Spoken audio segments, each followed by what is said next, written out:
Good morning, O'Neill. I hope everyone's having an amazing day today.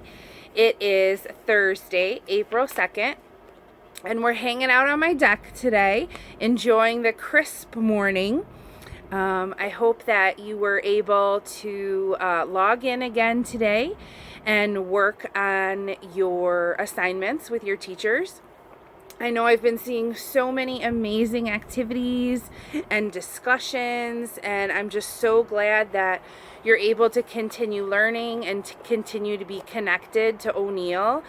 We love you and we miss you, and we really hope that you're having fun, staying healthy, and continuing to learn.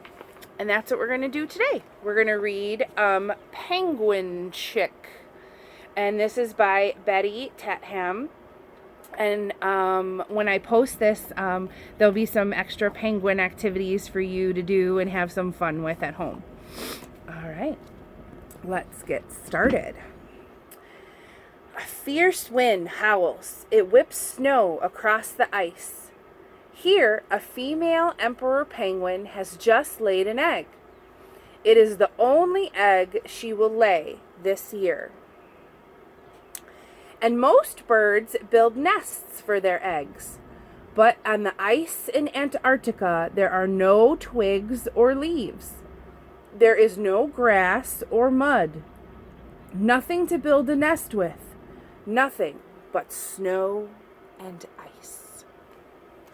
I don't think I'd want to live there. I hate being cold. The new penguin father uses his beak to scoop the egg onto his webbed feet. He tucks it under his feather-covered skin into a special place called a brood patch. The egg will be as snug and warm there as if it were in a sleeping bag.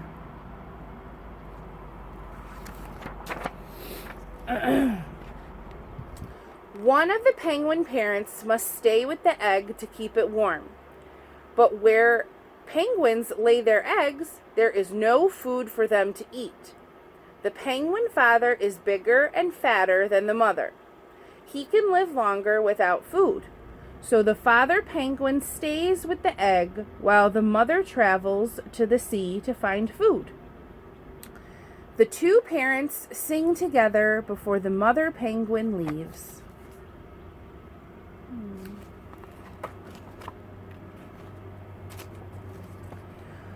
Along with other penguins, the mother penguin leaves the rookery where she laid her egg. The mother walks or slides on her belly. This is called tobogganing. She uses her flippers and webbed feet to push herself forward over the ice and snow.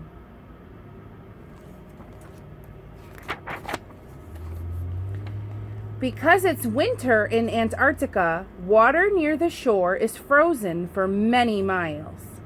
After 3 days, the mother penguin comes to the end of the ice. She dives into the water to hunt for fish, squid, and tiny shrimp-like creatures called krill. That's what they eat. Back in the rookery, the penguin fathers form a group called a huddle. They stand close together for warmth. Each one keeps its own egg warm. For 2 months, the penguin father always keeps his egg on his feet. When he walks, he shuffles his feet so the egg doesn't roll away. He sleeps standing up. He has no food to eat, but the fat on his body keeps him alive. I don't know. That sounds pretty rough. Finally, he feels the chick move inside the egg. The chick pecks and pecks and pecks. In about 3 days, the egg cracks open. The chick is wet, but soon his soft feathers, called down, dry and become fluffy and gray. The father still keeps the chick warm in the brood patch. Sometimes the chick pokes its head out. While he's so little, he must stay covered. And he must stay on his father's feet. Otherwise, the cold would kill him. The father talks to the chick in his trumpet voice. The chick answers with a whistle.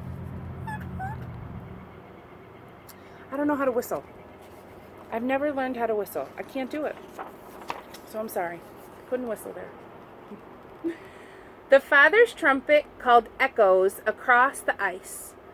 The penguin mother is on her way back to the rookery, but she can't hear him.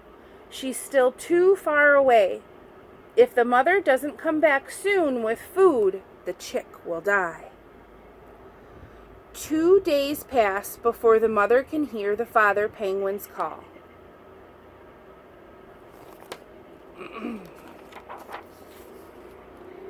At last, the mother arrives at the rookery.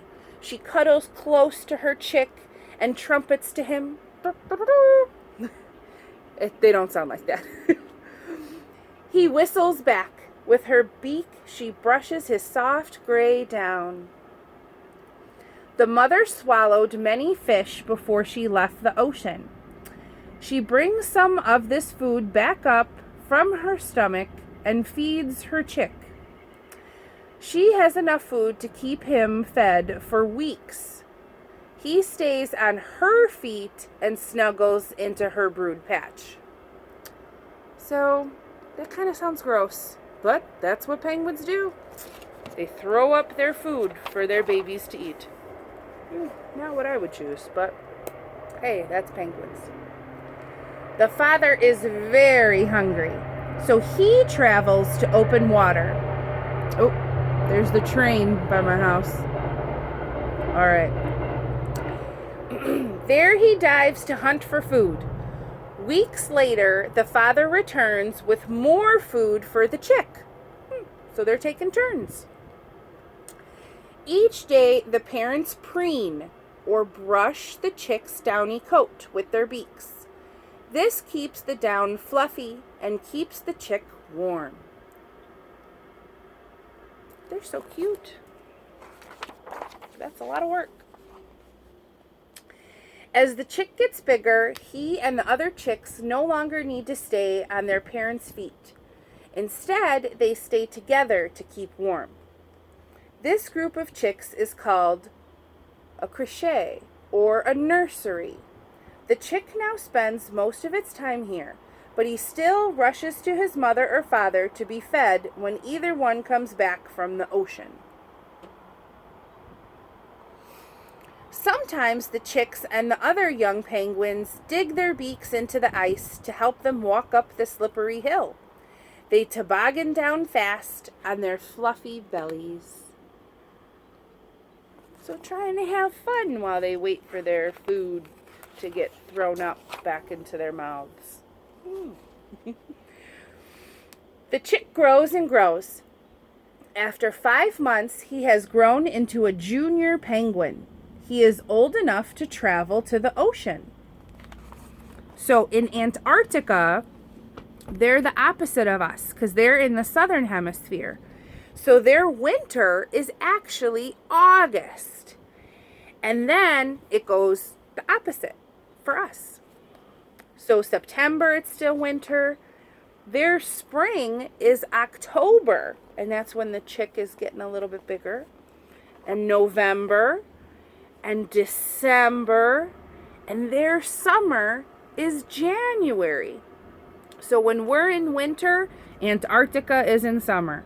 And when we're in summer, Antarctica is in winter. Pretty crazy. Now he has a waterproof coat of feathers instead of fluffy down. He can swim in the icy cold ocean because his feathers keep him dry and warm. So that's another thing.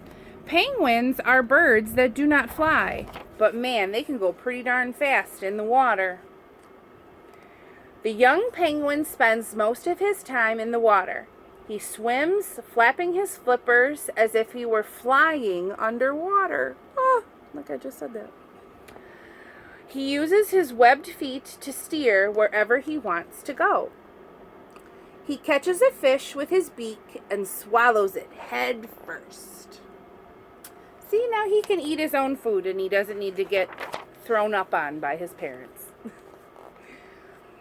Now the young penguin can catch his own food and take care of himself. In about 5 years, he'll find a mate, and he'll take care of his own egg until the chick can hatch. And there's so many different kinds of penguins.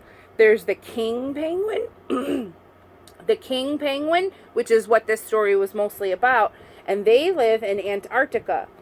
And then there's the rock hopper, but they build nests in stone, so that's kind of cool. And then the Adile, they're in Antarctica as well.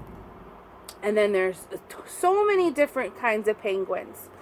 And but they live in all the southern hemisphere, sorry. And another interesting fact, people always think penguins and polar bears live together. They do not. Polar bears live in the northern hemisphere and penguins live in the southern hemisphere. So they could never interact. Only in the movies. Well, anyway, I hope you got some fun information about penguins today, and keep on learning, keep on having fun, and staying healthy. And I hope you have a very thankful Thursday.